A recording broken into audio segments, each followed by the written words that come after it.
Welcome back to This Is Not CBC. Welcome back to This Is Not CBC, where we actually talk about where your money goes, not where the government wants you to think it goes. So, you think you understand how government contracts work in Canada? Think again, because somehow, every time you follow the money, it ends up in the same circle of insiders, consultants, and political friends, while we, the average Canadians, get told to tighten our belts. Let's start at the top, shall we? The Prime Minister, Mark Carney, just months into office, already has a storm brewing around a $446,000 federal contract handed to a US based consulting firm for geopolitical research. Sounds fancy, right? You know what it sounds like to me? Another loophole dressed up as a PowerPoint presentation. Here's the kicker: the Prime Minister's own spouse works as a senior advisor at that very same firm. But don't worry, we're told it's all within the rules because nothing says transparency like government money flowing into the same offices that family members just happen to work in.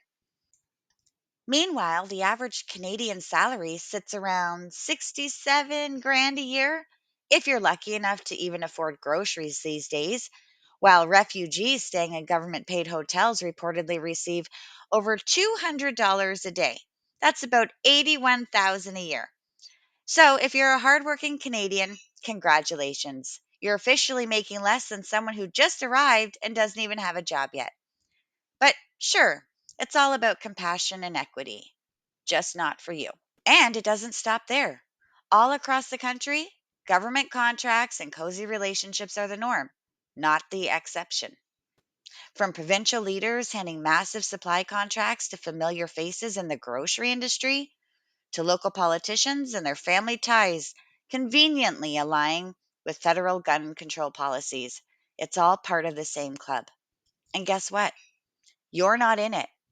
Canadians are sick of being told to pay more, expect less, and stay quiet while those in power keep writing checks to themselves and their friends. It's not about left or right anymore. It's about us versus them, the insiders versus the taxpayers. Maybe the real transparency problem isn't that we can't see what's happening. It's that we can and they just don't care that we do. I'm TJ, and this is not CBC.